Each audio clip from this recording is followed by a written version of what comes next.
예,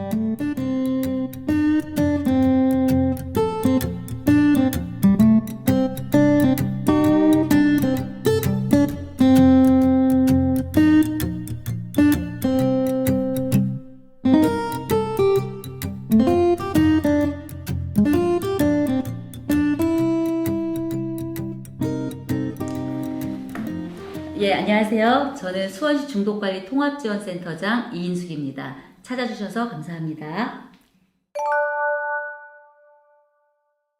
알코올 중독은 자신 스스로가 술을 조절해서 마시는 능력을 상실한 것이라고 보시면 가장 쉽게 이해하실 수 있습니다. 우리나라는 옛날부터 음주의 매우 허용적인 문화로 전 국민이 가장 쉽게 구할 수 있는 게 술입니다. 음주는 일시적으로 스트레스나 어떤 기분을 완화시켜줄 수 있지만 실제로는 그 불편감을 완전히 없애줄 수 있는 것이 아닙니다. 술을 좋아하는 사람 중에 자신이 중독인지 모르고 일상을 살아가는 사람들이 굉장히 많이 있습니다. 스트레스를 받을 때 한 잔씩 하다 보면 술을 마실 때는 일시적으로 기분이 좋거나 힘든 일을 잊을 수도 있겠지만 술이 깨고 나면 좀 더 무기력해지고 우울한 감정도 생기게 됩니다.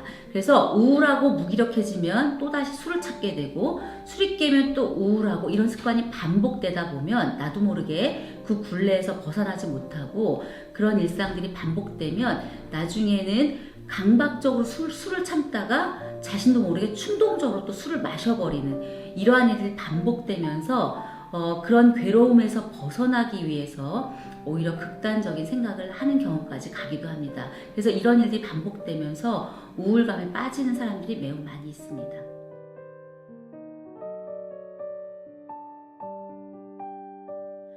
술은 음식이 아닙니다. 술은 물질입니다. 그 물질에 포함되는 것은 여러 가지 이게 이제 알코올, 그 다음에 마약, 약물 이런 것들이 있는데요. 먹거나 뭐 신체적으로 주입을 하거나 이런 것들을 통해서 중독되는 상태에 이르르는 모든 물질을 여기에 포함이 되는 거라고 생각하시면 되겠거든요.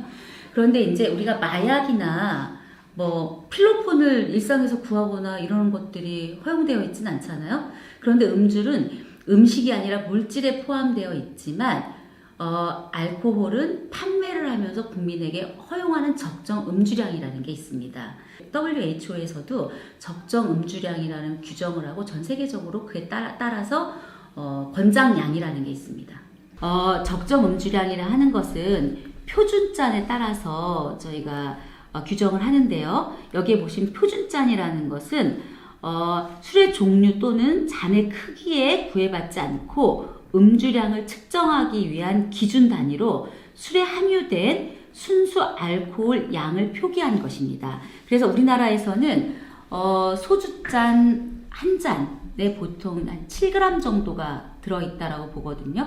그래서 적정 음주량으로 WHO에서 기준으로 정하는 것은 알코올 20g 이하를 마시도록 권장하고 있어요. 그래서 우리나라의 그 표준잔의 기준으로 보시게 되면 여기에 보시면 남자는 알코올 도수 17도의 적정 음주량이 5잔 이하, 그 다음에 20도 이상일 경우에는 4잔 이하로 드시는 걸 적정 음주량이라고 하고요. 여자분들은 17도일 경우에 4잔 이하, 20도일 경우에 3잔 이하로 드시는 것을 권장해 드리고 있습니다. 근데 이제 보통 우리가 너 과음했어. 야, 너 너무 많이 마셔가지고 너 어제 피는 끊겼잖아. 이런 얘기를 보통 하잖아요. 근데 그런 기준을 과음과 폭음으로 나누거든요. 과음을 보시게 되면 표준잔으로 남성은 하루 평균 4잔 이상, 여성은 3잔 이상 음주를 하는 경우를 의미하는데요. 이것은 혈중 알코올 농도로 볼 수 있습니다. 혈중 알코올 농도가 0.05에서 0.08% 정도인 경우에 과음으로 보고요.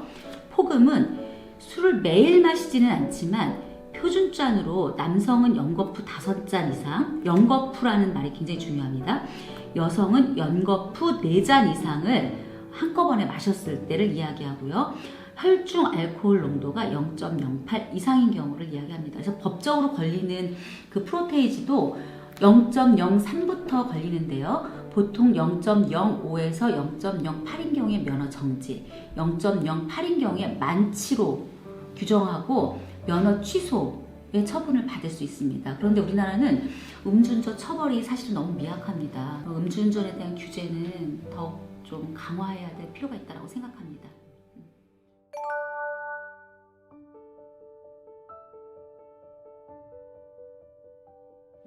매일 마시는 게 어느 정도를 마시느냐에 따라 달라지는데요. 보통 이제 그 젊으신 분들은 적정 음주량을 매일매일 마셔도 사실상 일상생활에 큰 영향을 미치거나 아침에 피곤하고 못 일어나고 이런 일들은 거의 아마 없으실 거예요. 그런데 65세 이상의 노인 연령층에 해당되시는 분들 같은 경우에는 여성 알코올 적정 음주량 있죠? 그 기준을 보통 따르셔야 되는데요. 저는 한 2잔 이상 드시는 것 자체가 어른들에게는 위험하다고 생각이 되어집니다.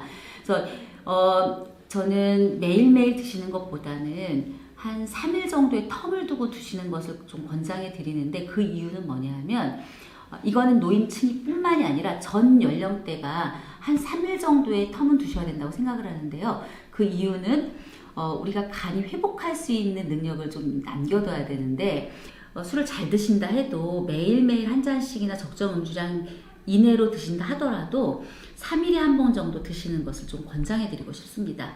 그리고 일주일 권장량이라는 것도 있어요. 그래서 일주일에 13잔을 넘지 않도록 드시는 것을 권장해 드리거든요.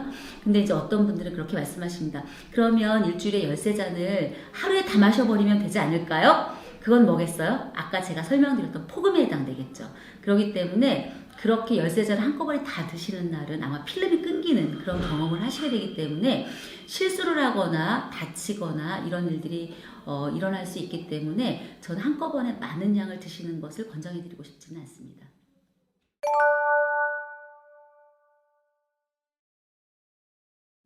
자신의 중독 문제를 알아보는 방법은 10문항짜리 한국형 알코올 중독 자가진단지가 있습니다. 그것은 WHO에서 개발해서 전 세계에 보급되고 있는 건데요. 우리나라에는 2019년에 조근호 선생님이 그 부분을 연구를 해서 표준화 작업을 거쳐서 우리나라 한국형에 맞게끔 한국형 알코올 자가진단지를 만들었습니다. 그래서 그거를 좀 체크해 보시면 되겠는데요. 그것은 인터넷 찾아보면은 어디서든 알아보실 수가 있습니다.